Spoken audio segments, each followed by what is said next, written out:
Cela ne va pas être facile de vous raconter la révolution copernicienne. J'ai l'impression que tout a été dit, et par les historiens les plus prestigieux. Lisez donc Duhem, Poiré, Kuhn, et vous n'aurez plus besoin d'écouter cette histoire. Mais bon, juste au cas où. La question est, comment s'est déroulé un changement de paradigme aussi fondamental que le passage du géocentrisme à l'héliocentrisme? Par la magie d'un seul livre? Allons donc. Vous n'y croyez pas sérieusement, j'espère. L'idée que la Terre pourrait être en mouvement date de bien avant Copernic. C'est une des doctrines des pythagoriciens que combat Aristote. Sauf que pour les pythagoriciens, la Terre ne tourne pas autour du Soleil, mais autour d'un hypothétique feu central. Écoutez Plutarque. Tous les autres philosophes croient la Terre immobile, mais le pythagoricien Philolaüs dit qu'elle se meut autour de la région du feu, en décrivant un cercle oblique, comme le Soleil et la Lune. Héraclite de Pont et le pythagoricien Ecphantus font mouvoir la Terre, non qu'elle passe d'un lieu à un autre, mais elle est comme une roue fixe qui tourne sur son centre, et ce mouvement se fait d'Occident en Orient. Ah tiens, non seulement elle pourrait tourner autour d'un feu central, mais aussi sur elle-même. Oui. D'ailleurs, Cicéron confirme. Nicétas de Syracuse soutient au rapport de Théophraste que le ciel, le soleil, la lune, les étoiles, en un mot tous les corps qui se trouvent au-dessus de nous, sont immobiles, et que rien n'est en mouvement dans le monde si ce n'est la Terre, qui, tournant et roulant avec une extrême rapidité sur son axe, produit exactement les mêmes phénomènes que si le ciel entier tournait autour de la Terre immobile. L'idée de la relativité des observations apparaît de loin en loin dans l'histoire. Que la Terre soit immobile et le ciel en mouvement autour d'elle est une évidence de bon sens. Mais parfois, quelqu'un vient affirmer que si ce n'était pas le ciel, mais la Terre qui tournait sur elle-même, on observerait exactement la même chose. Al-Biruni l'exprime très clairement, même s'il lui-même conclut à l'immobilité de la Terre. J'ai vu l'astrolabe qu'inventa Abou Saïd Jisdizi.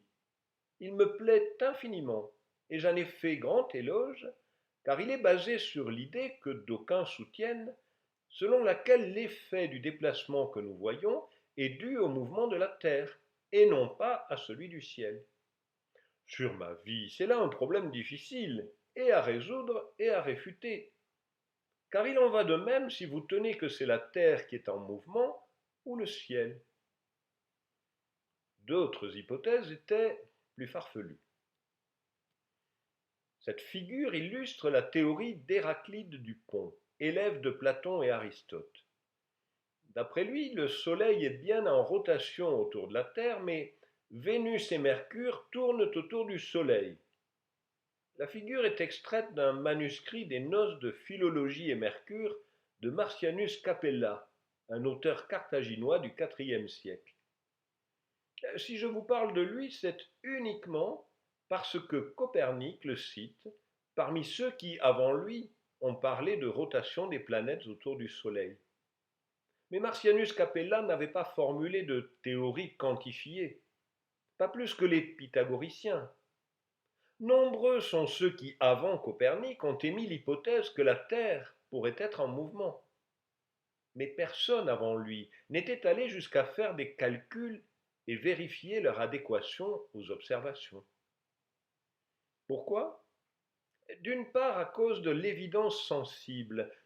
Comment peut-il se faire que la Terre tourne sur elle-même en un jour, alors que nous n'avons aucune sensation de ce mouvement qui nous entraîne à une vitesse vertigineuse?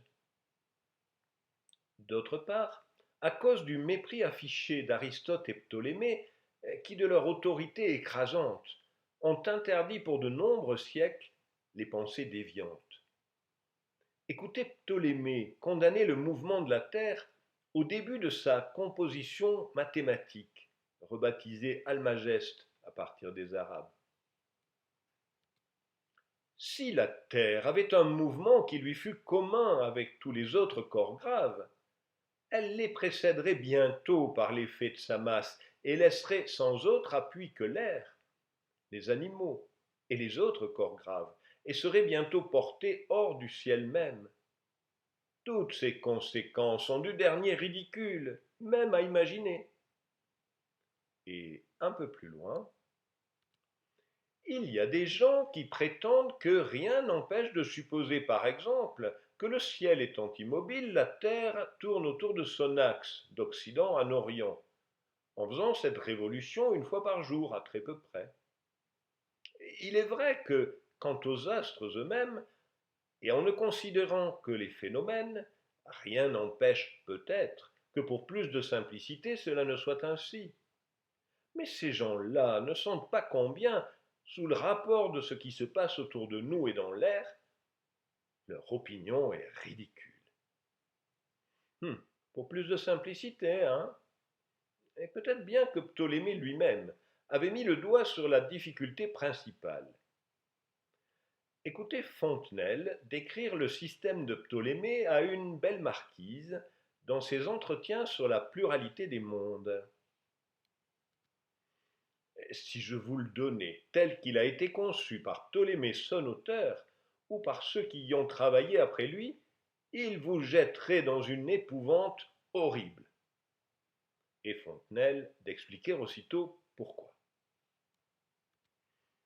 Comme les mouvements des planètes ne sont pas si réguliers qu'elles n'aillent tantôt plus vite, tantôt plus lentement, tantôt en un sens, tantôt en un autre, et qu'elles ne soient quelquefois plus éloignées de la Terre, quelquefois plus proches, les anciens avaient imaginé je ne sais combien de cercles différemment entrelacés les uns dans les autres, par lesquels ils sauvaient toutes ces bizarreries.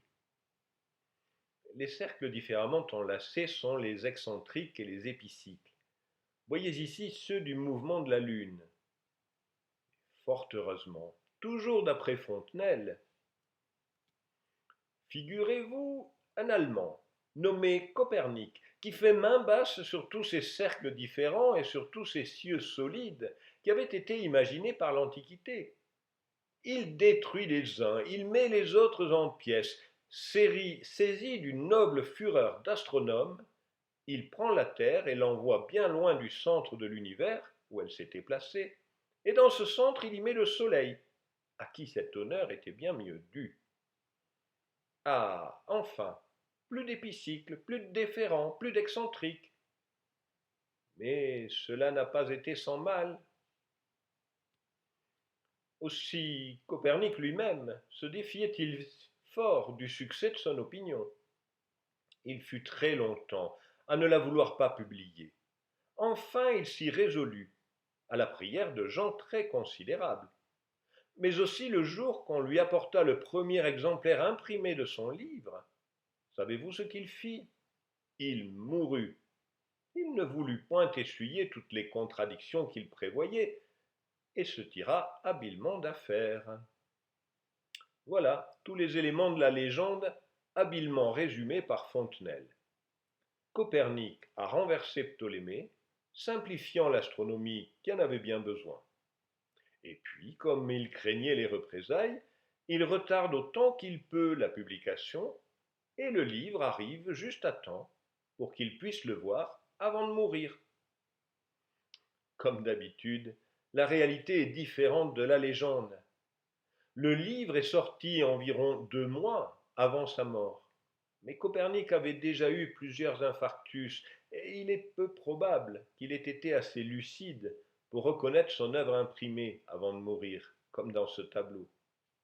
Pour le reste, nous verrons plus loin. Prenons les choses dans l'ordre. Qui était Copernic? Ce portrait, qui orne l'horloge astronomique de la cathédrale de Strasbourg, est censé être une copie d'un autoportrait. Le brin de muguet qu'il tient dans sa main rappellerait, sa fonction de médecin du prince-évêque de Varmi. Rien n'est moins sûr. Ce qu'il est, en revanche, c'est que la Varmie est une principauté religieuse du nord de la Pologne actuelle, à l'est de Gdansk. Copernic était né à Torun. Devenu orphelin de père vers l'âge de 10 ans, son oncle maternel a veillé sur lui. Et c'était plutôt une chance, parce que cet oncle maternel n'était autre que le prince-évêque en personne, Lucas Watzenrode. Sans lui, Copernic n'aurait peut-être pas fait les mêmes études, pas autant voyagé, et il n'aurait sûrement pas eu autant de loisirs à consacrer à l'astronomie. Grâce à son oncle Lucas, le jeune Copernic sera nommé chanoine de l'évêché de Frauenburg. Ce qu'impliquait cet office de chanoine n'est pas vraiment clair, et il semble que Copernic ait eu à remplir des fonctions d'administrateur, d'intendant, de médecin, de négociateur parfois. En tout cas, rien qui l'empêche de se livrer à sa passion de l'astronomie depuis cette tour. Rien non plus qui l'ait empêché de passer 7 ans en Italie. Il étudie d'abord le droit canon et le droit civil à l'université de Bologne. Il y étudie aussi la médecine et la philosophie et rencontre un astronome brillant, Domenico Maria Novara. Mais pour satisfaire l'ambition de son oncle, il doit obtenir le titre de docteur en droit canon. Apparemment pour des raisons économiques, il se rabat sur l'université de Ferrare, moins prestigieuse et moins chère que celle de Bologne. C'est probablement une autre chance, car à Ferrare, il rencontre Celio Calcagnini, à peine plus âgé que lui et qui a déjà des idées bien arrêtées. Il est persuadé que le ciel est immobile et que c'est la Terre qui est en mouvement. Écoutez ce qu'il en dit. Cette circonférence du ciel que tu crois tourner avec une vitesse inénarrable, et ce soleil et ces astres que tu estimes être entraînés d'un seul mouvement circulaire, ne bougent pas et jouissent d'un repos perpétuel fixé dans leurs orbes. En revanche, la terre que tu juges fixe et immobile n'est ni en repos ni enserrée par des éléments plus grands qu'elle, comme le pense la majorité des mortels. Nous l'avons vu, l'idée n'était pas nouvelle.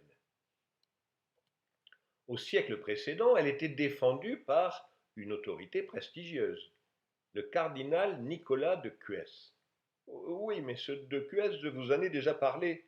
Il est l'immortel auteur d'une quadrature du cercle, fort peu mathématique. Ces hypothèses astronomiques sont tout aussi hasardeuses. C'est ce qui va changer avec Copernic. Lui ne se contente plus de vagues affirmations. Son premier ouvrage est ce Commentariolus, dont le titre complet annonce Nicolas Copernic, résumé de ses hypothèses sur les mouvements célestes. Et parmi ces hypothèses, la troisième affirme sans détour toutes les sphères tournent autour du Soleil, qui est donc le centre de l'univers. Copernic explique alors sa vision du mouvement des planètes, Mercure et Vénus, qui sont plus proches du Soleil que la Terre, puis Mars, Jupiter et Saturne, qui sont plus éloignés. Également la Lune, qui tourne autour de la Terre. Et comme conclusion, il annonce Mercure court sur 7 cercles en tout, Vénus sur 5, la Terre sur 3, et autour d'elle, la Lune sur 4. Finalement, Mars, Jupiter et Saturne sur 5 chacune. En tout donc, 34 cercles suffisent à expliquer la structure entière de l'univers et le balai complet des planètes. Certes, c'est peut-être moins que le nombre total de cercles dans la théorie de Ptolémée. Et il n'est pas sûr que la belle marquise de Fontenelle aurait apprécié la simplification. Au début du Commentariolus, Copernic avait annoncé les théories planétaires de Ptolémée et de la plupart des autres astronomes, bien que consistante avec les données numériques, semble présenter des difficultés non négligeables. Ah bon? Et quelles difficultés s'il ne s'agit pas de l'accumulation de cercles? En voici une.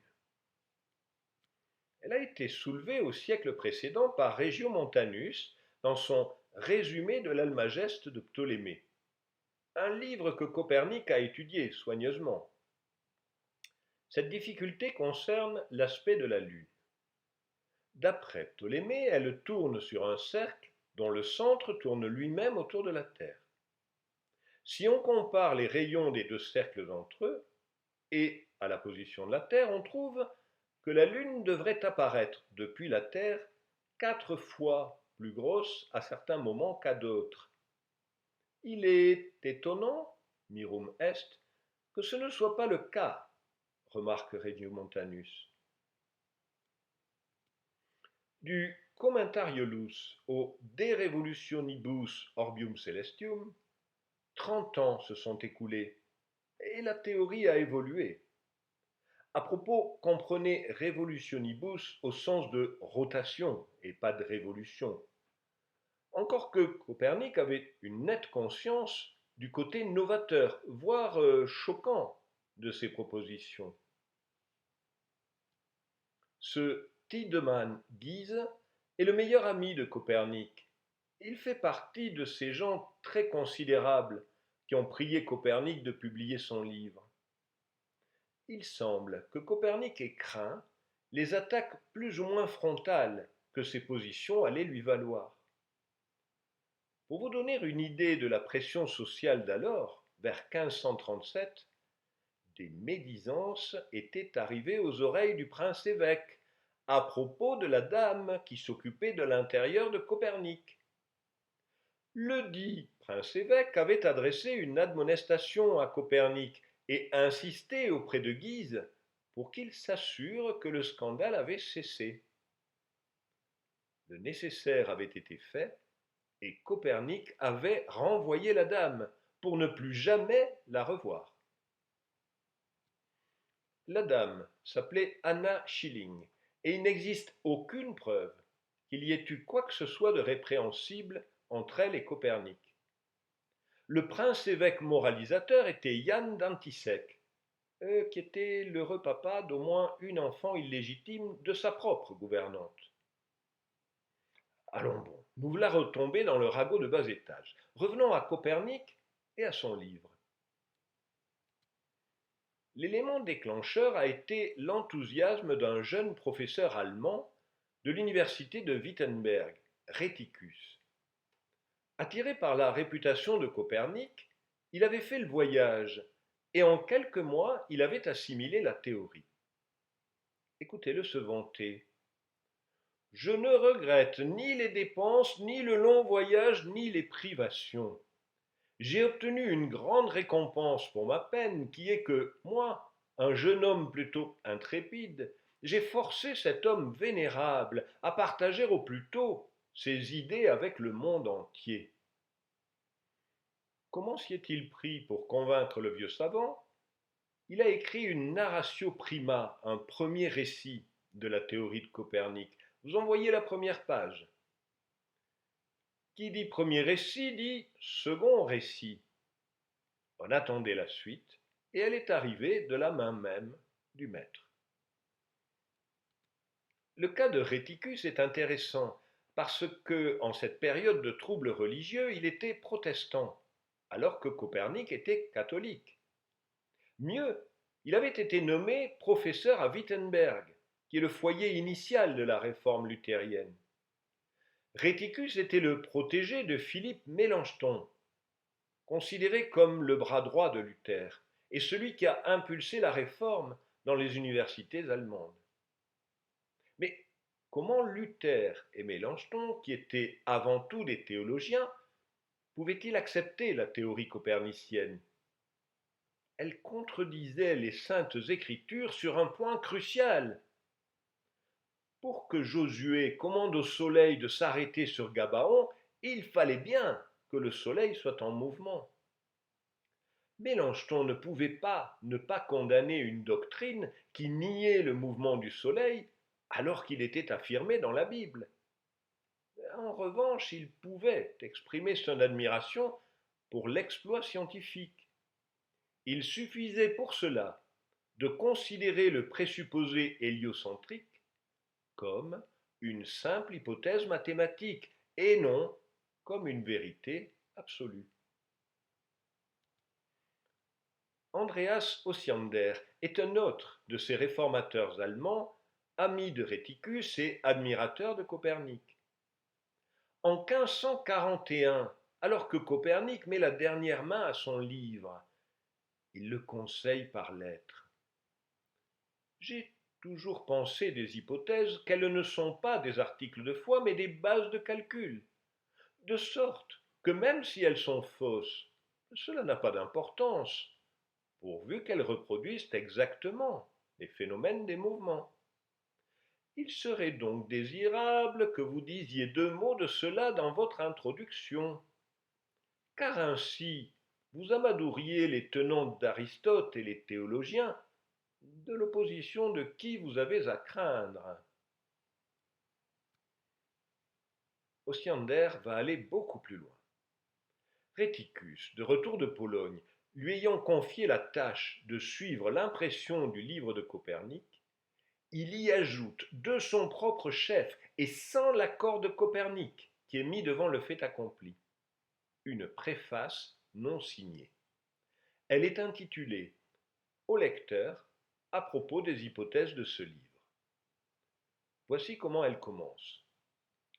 Comme la nouveauté des hypothèses de ce travail a déjà été largement diffusée, je ne doute pas que certains savants aient pu se sentir offensés, que le livre déclare que la Terre tourne et que le Soleil est au repos au centre de l'univers.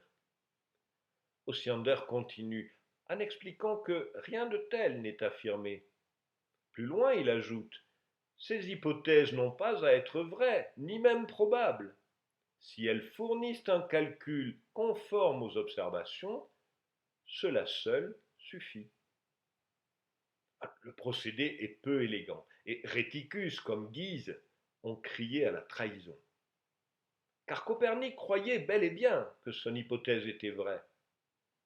Pour autant, il savait qu'il devait ménager le parti religieux. Il l'avait fait en s'adressant dans sa propre préface à la plus haute autorité catholique, le pape en personne. Je puis fort bien m'imaginer, très Saint-Père, que dès que certaines gens sauront que dans ces livres que j'ai écrits sur les révolutions des sphères du monde, j'attribue à la Terre certains mouvements, ils clameront qu'il faut tout de suite nous condamner, moi et mon opinion. Mais au lieu de suivre le faux fuyant d'Osiander, il en appelle à la compétence et à l'honnêteté du lecteur.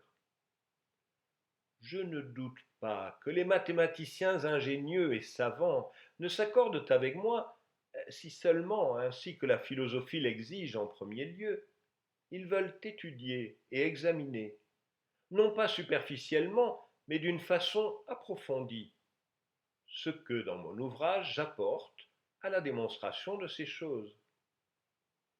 Et plus loin, si cependant il se trouvait des bavards qui, bien qu'ignorant tout des mathématiques, se permettaient néanmoins de juger de ces choses, et à cause de quelques passages de l'écriture malignement détournés de son sens, osaient blâmer et attaquer mon ouvrage, de cela je ne me soucie aucunement, et je vais jusqu'à mépriser leurs critiques comme infondées.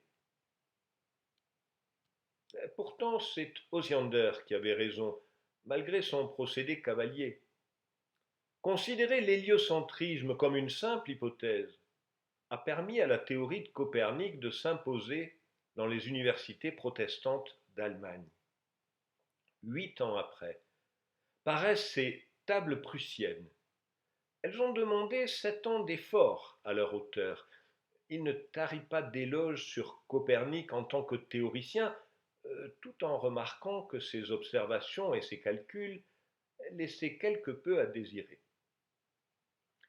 Et dans le monde catholique, qu'en était-il de la diffusion? La lettre qui suit montre que l'ouvrage avait attiré l'attention dès sa sortie. Elle est adressée à Charles Quint, l'empereur du Saint-Empire romain germanique et grand adversaire du protestantisme allemand. Nicolas Copernic, mathématicien, a fait un livre en 6 parties sur les révolutions des sphères célestes, qui a été imprimé ces jours derniers. Comme il s'agit d'une chose non moins merveilleuse que nouvelle, jamais vue, ni entendue, ni pensée, que le Soleil soit le centre de tout, qu'il n'y ait pas de trajectoire comme jusque-là tous les auteurs l'avaient pensé, et que le monde se déplace dans le zodiaque comme nous le pensions du Soleil, j'ose l'envoyer à votre Majesté car je sais que vous êtes amateur de mathématiques et que vous aurez à cœur de voir et de lire l'opinion et invention de cet auteur, que nombre de mathématiciens louent et approuvent, car par sa méthode on trouve les trajectoires dans le ciel beaucoup plus facilement que par l'ancienne. Je supplie bien humblement votre Majesté de le recevoir comme un petit service. Ouf, il ne faudrait pas en déduire pour autant que la théorie de Copernic a été instantanément connue de tous. 6 ans après la parution du Revolutionibus, Oronce Fine, très fier de se proclamer mathématicien du roi Henri II, écrit ce magnifique manuscrit enluminé en français dans la plus pure tradition d'Aristote et de Ptolémée. Il n'y est même pas fait allusion à une autre théorie. Que ce soit par ignorance de la plupart, indifférence de certains, ou grâce à la préface de Copernic adressée au pape, la réaction catholique a tardé à se manifester. Ce n'est qu'en 1616 que le livre sera mis à l'index par le Vatican. Mais à ce moment-là, Galilée et Kepler avaient pris le relais. Ils n'avaient aucun doute sur la réalité de l'héliocentrisme et ne le cachaient pas. Écoutez Kepler, dans l'introduction de son Astronomie nouvelle parue en 1609, il adresse un conseil aux idiots. À celui qui est vraiment trop bête pour comprendre la science astronomique, ou bien trop faible pour croire Copernic sans que cela n'offense sa piété, voici ce que je conseille. Après avoir envoyé promener les études d'astronomie et condamné toutes les opinions philosophiques qu'il voudra, qu'il s'occupe de ses oignons et, abandonnant ses pérégrinations de par le monde, qu'il rentre chez lui pour soigner son carré de légumes. Un quart de siècle plus tard, le procès de Galilée prouvera que ceux qui étaient trop bêtes pour comprendre la science astronomique avaient encore quelques ressources. Maintenant, vous avez le choix. Soit vous écoutez l'histoire du procès de Galilée, soit vous envoyez promener les études d'astronomie et vous rentrez chez vous pour soigner votre carré de légumes.